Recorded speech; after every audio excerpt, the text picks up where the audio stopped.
Hello there, I'm Joe Ruggiero, and welcome to my podcast, Joe Ruggiero Inspired, and the people who inspire me. I think we're in for a treat. We're going to speak to Alana Marie, who's had a very varied background in interior design, starting with the hospitality field and now residential. So I think we've got a lot to learn speaking to Alana. So welcome. Thank you so much. I'm so happy to be here. Well, I'd like to hear a little bit about your background. You did a tour of schools, design schools, with your mother. I did. In Miami, Florida. I did. And you were inspired by looking at the various projects. Tell us about that. Sure. So I think one of the most interesting things about the Art Institute, which is the school that was closest to me, has a floor where all the senior projects from the previous graduating year do kind of like a window display of their final projects. And it was really neat because we got to walk around the entire floor and look at film, architecture, like cartooning, all these different types of fields I had never considered, and not really knowing what I wanted to do, my mom and I did a full lap, and we came to the window for interior design, and it was like a light bulb went off, and both of us kind of looked at each other and went, oh, that makes sense. And I had never known that's really what I wanted to do. Was your mother a designer or interior? No, she worked in advertising. Both my parents did. But once we kind of saw that and had the moment, she looked at me and she goes, every year when you were a kid, you wanted to change your room. That's it. That was it. It was like it made sense. I had a cheetah print theme one year. We had denim one year. So it all kind of clicked and made sense. I have a very good friend in Naples, and she developed the Port Royal area. And just a wonderful gal that we were friends with in Connecticut and then moved to Naples. And very, very lucky that she was able to. And she had a wonderful architecture experience. Naples is beautiful. Yeah. It's, I think, one of the hidden gems here in the Were U.S. you born there? I was not. I was actually born in L.A. Is that right? One of the few, on a sailboat in the marina. Wow. And then we moved to Northern California till I was about 15, and then I finished school in Naples, so high school all in Naples. And what made you want to go into the fashion business, modeling? I was tall and awkwardly thin. Oh gosh, no, I think, Yes. Did you take ballet? I did. Oh, yes. I did. I was a ballet dancer, and then when I got too tall for all the partners, it was a very silly story of being in a mall and someone said, you should model. Yeah. So I tried that. Absolutely. It was lovely. It took me around the world. It was a phenomenal way to travel and become an adult quicker than I think I thought I would, but it was lovely. And now you were inspired by Barcelona. Yes, and that's how I ended up in Barcelona. I was there. I was supposed to be there for 4 days for a job, and I stayed for 4 months. I just fell in love with the city. I mean, walking around, I was there in the summer, so it was beautiful, looking at the parks, Gaudi, Sagrada Familia, Park Güell. I was awestruck. And that's where I actually kind of discovered my love for architecture at the time. Well, it's interesting because Gaudi is one of my favorite architects, but also the tapas bars I enjoyed. And I wish the Italians would do that because, you just want a little taste. Totally. And you don't need a full pasta. Right. It's like dim sum, in Chinese. But I was very, very impressed by that. It was wonderful. Also, potentially why I stopped modeling because I liked the food so much. You were a very good girl. I was very good. Now let's talk about your influence with Kelly Whistler. Yes. So when I came back to the States and kind of switched and decided to go full-time school and study, when I went to the Art Institute, I studied interior design.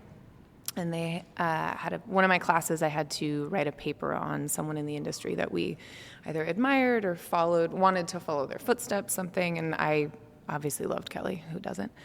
And followed a little bit of her path as far as starting in more of a, entertainment fashion background and transferring into interior design. So I wrote a paper on her. And her team reached out to our school and said, we need a couple summer interns. Do you have anyone? And so they came to me first. They knew. They're like, you love her. Let's try it. So I went and had the interview, and I got an internship and then turned into another internship. And then when I graduated, I got offered a position. So I started at Kelly, and they put me right into hospitality design. So I was working on a few projects locally in LA, the Hollywood proper, which I don't think they run anymore, but it was a multi-use building that had condos and long-term stay hotel plus rooftop bar, and that was my first dip into hospitality, which was really fun because it was a smaller scale, so I could kind of learn and manage it. Right. And then kind of grew within the company and became a designer and then senior designer, and slowly ended up managing Austin proper, which is, I think, to date, her biggest hotel project. Wow. The thing that I think is very interesting is that many design students listen to my podcast, and they all are interested how to break into the business. And I think that many people break in different ways. And I think that was so interesting, that story about you writing the paper and then getting to meet and then getting hired by the woman that you wrote the paper about. The stars aligned. Yes, I know. That was so wonderful. Yeah. And then with Cara Mann, was that after Kelly or that before? Was. I had made a decision to leave Kelly. At the time, I actually kind of wasn't sure what I was going to do. I thought about opening my own thing, but I had just finished a couple projects with her, and it felt like the right time before starting something new. So when I left, I then started looking for another firm, and a few of my associates had known of Cara. And she actually wanted to open a hospitality division based in LA. So she was in Chicago, but she wanted to open a studio in LA that was strictly for hospitality. So I started working for her. We hired a whole team, started a beautiful project in Houston for the Rosewood Hotel Company. Oh, wait. Yes. Wonderful. Oh, it was lovely. We worked Yes. on it for about 8 months. And then the big C word, COVID, hit, and everything got paused. Well, isn't that amazing? Because COVID did hit, but a lot of people created other venues. And I think, I don't know for sure, but you started your own firm. That's when. And you're based in Malibu. Yep. And how big is your firm? I have 6 people kind of that's across fabulous. all the different things you need to run a business. Yeah. I have a small studio on PCH, and we have clients come visit our little conference room, and it's really my little sanctuary. Yeah, I bet. It's beautiful. We're lucky enough to have ocean view with a balcony. Yes. I have 3 of my team kind of work there regularly, and we turn on music, drink coffee, talk stuff Sounds like during a lot of lunch. fun. Yeah. Well, the thing that is so interesting, and I don't know, I know my listeners won't know this story, but I was approached by this woman and for you to be on my podcast. And I didn't know her, and I get these pitches all the time. And I thought it was very intriguing because I would ask her questions, and then a day would go by. I had no idea she was in Australia. Yeah. And I thought to myself, now, wait a minute, this is very strange. Yeah. And she's pitching this gal who's a designer in Malibu? What is wrong with this picture? I know, it's a lot But of weird tell why you do Sure. this. So my lovely PR and social team, the woman who owns the company, her name is Maffey, and she ran Kelly's PR and social when I was there. So we met at Kelly. And then when we all kind of went our different ways, I started needing some help because social is not my thing. Yeah, well, it's a job. you were smart. It is. Yeah. So she was the first one I reached out to, and she moved back to Australia in COVID. So she's like, happy to help you out until you kind of get your feet going. And then I was like, you're never leaving me. I can deal with the 24-hour delay response. And that was fine. It just came from heaven. Yeah. And I believed her because I get these pitches quite a lot. And many of them, fizzle out or they want to represent me or whatever. Sure. But for some reason, I believed in Diane. Oh, and I love she that. really was compelling to me. That's- And I stayed with it, and I'm glad I did. Me too. I can't, and I don't know if this is any of my business, but how did you meet your husband? Oh, we... Because he's an actor, right? He is, yes. I was a small stint of living in New York. And when I was living in New York, one of my friends, I was supposed to come out here to LA. I didn't know a soul here. So I asked him, I'm like, do you know anyone I'm going to be here for a month, that'll like, I don't know, show me a park, take me to lunch, something. Right. And he was one of the people that he introduced me to. Wow. And that was 12 and a half years ago. Wow. Yeah. That's interesting. Yeah. And you have a son. We do. Oh, he's like amazing. He's wild and exhausting and fun. Well, that's all great. the things they are. That's great. Yeah. Now, I would like to know how, because once again, my listeners are very interested in this, Yeah. how you manage raising a family and also starting your business, or your business has been Yes. quite a while now. Yes. Caffeine and a team. Those A are team, a a team. team. Yeah, I mean, I think everyone successful knows you have to have people around you that Yes. are very good at their jobs. Yes. And I actually wouldn't be able to do any of it without them. I essentially disappeared for 3 months when my son was born, and I trust them wholeheartedly, and they tackled everything they could. But it was, it opened my eyes a lot to delegation, which I think Yes. became something I didn't know how valuable it No, was. exactly. Learning to give the reins to people when they've earned it and can totally handle it, and then Right. knowing when to say, hey, consult me on this, I can give you a quick answer. So caffeine, my team, and delegating. Those are my answers. Well, I guess my producer is nodding his yes. So he's a father of a youngster too. Yes. But I also am very impressed that you had the gumption to launch this business. Because why didn't you become a fashion consultant or open a modeling agency? Or I always was creative growing up, but I wasn't super into clothes. The fashion world and modeling was a way to travel and meet people. So I was never actually into fashion, and my whole team will say when I show up in jeans or sweats, it's not really my forte.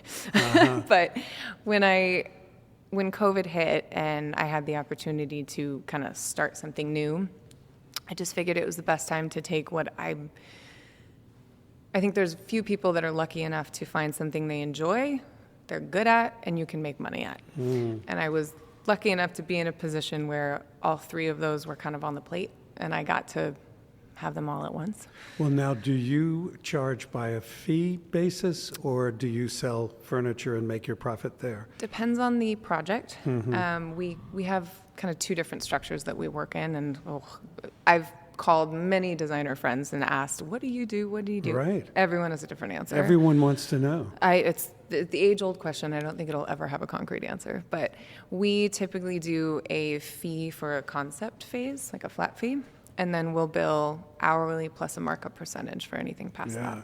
I remember speaking to Chessie Rayner, who was with Armentigon, I believe her name is.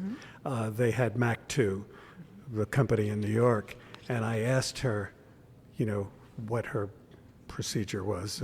And she said it's very, very smart to have someone who can project the fee to cover your expenses and your time. And I think that that's very important. And Absolutely. everyone operates in a different way. Everyone operates different, and it's the hardest thing to explain and justify to someone who doesn't, like the client, because Right. they're never going to understand. When I show drafting hours, they're like, "What do you mean you're drawing?" Exactly. I'm like, I'm not like having fun drawing flowers. We're Right. drawing your house, but it's such a hard thing to finagle. Well, yeah, and everyone has a relative in the business these days, and they can get it cheaper and what have Absolutely. you.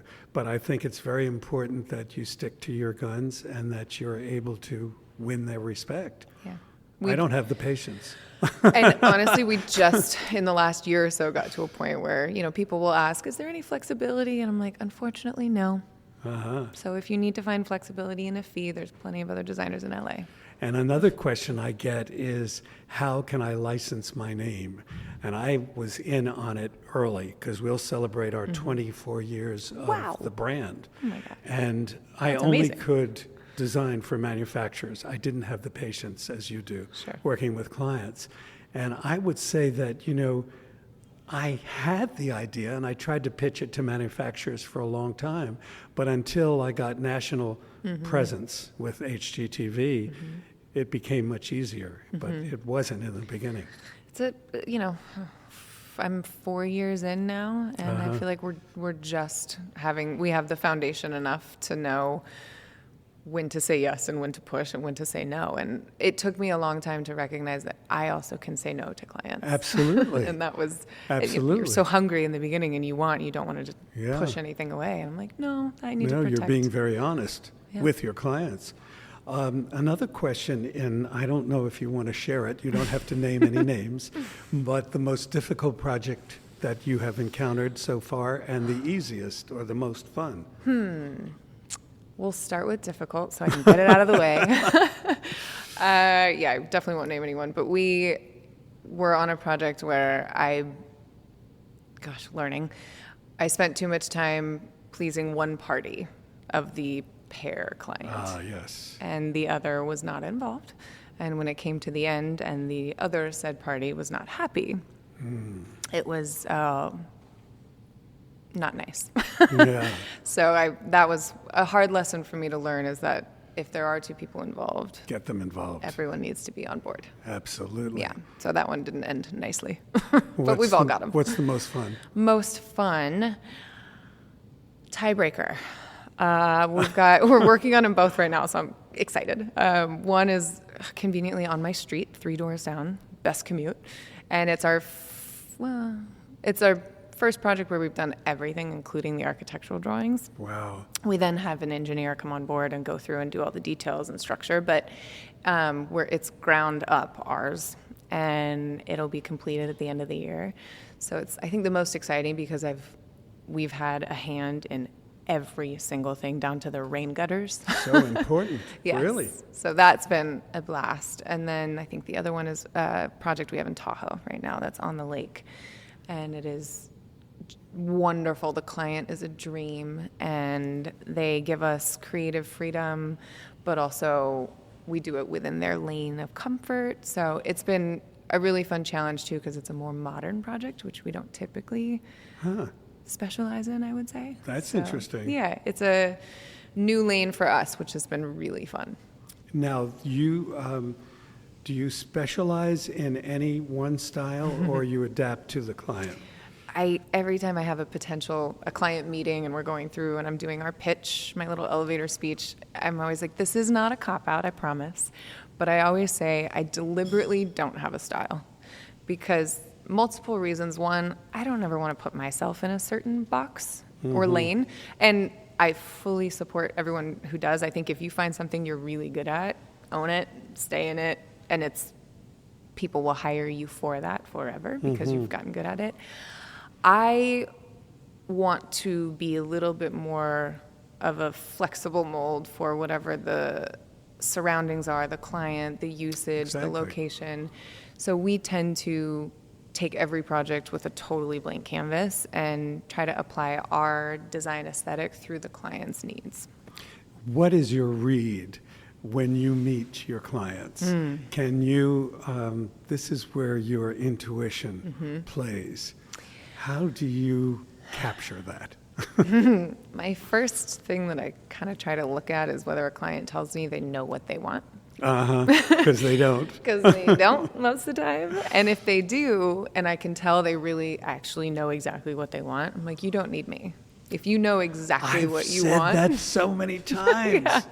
You need a procurement manager. You don't need me. Yeah, I'm here to help you figure out what you like, not help you find out where to buy it. Right. So that's always my first either red flag or green flag, is if they say, I know exactly what I want. Yeah. Well, shoot.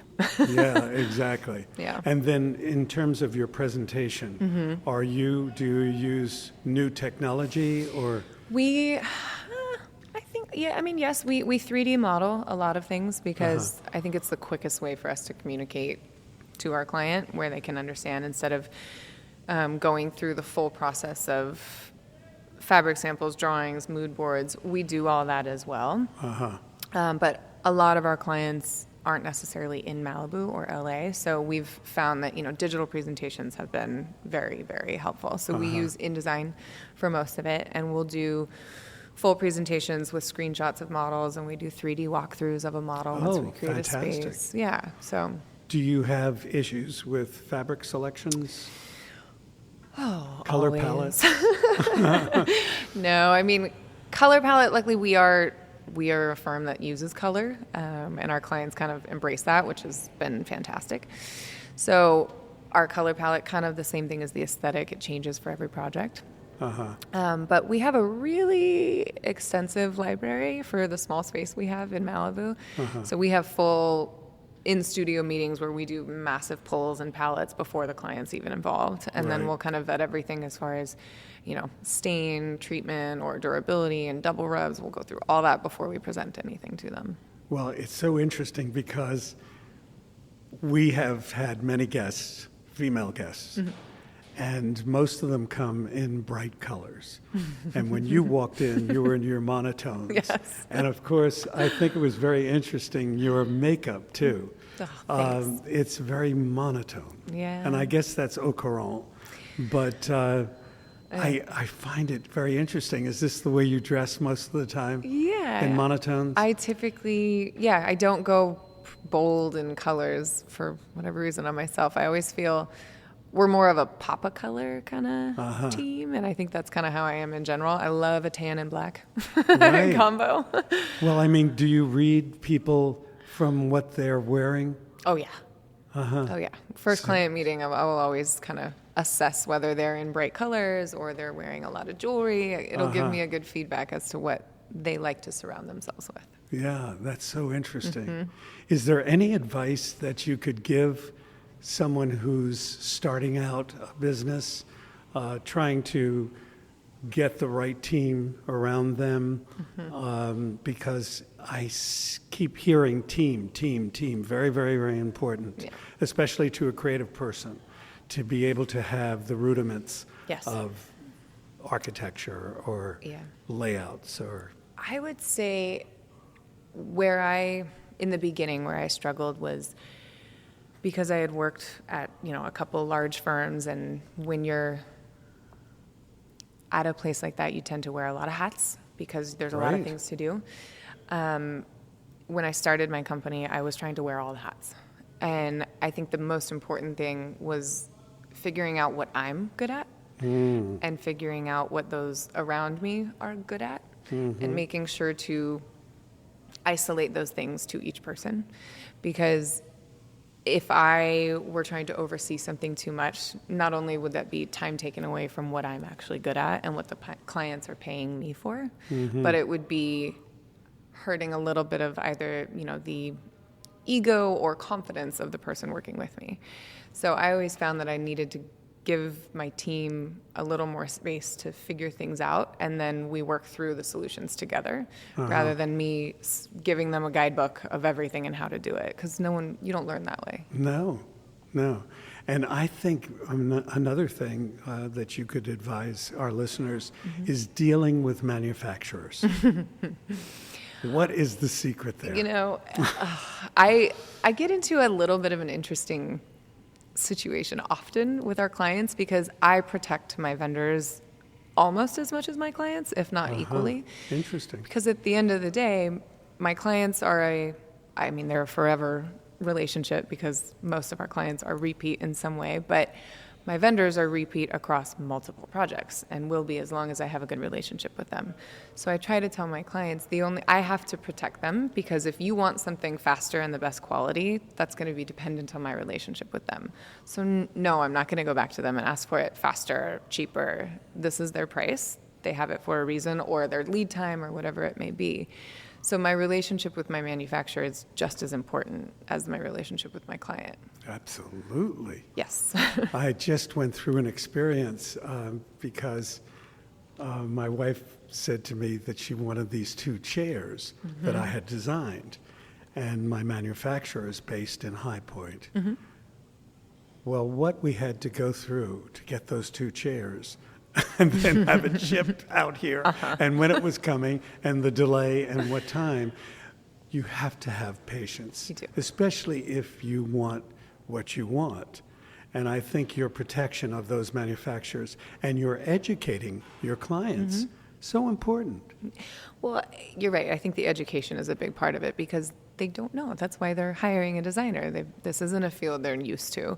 So having someone say to them, I have a triangle rule for my clients. Oh, let's share one. It works every time. It kind of will put people in their place when they need to hear it.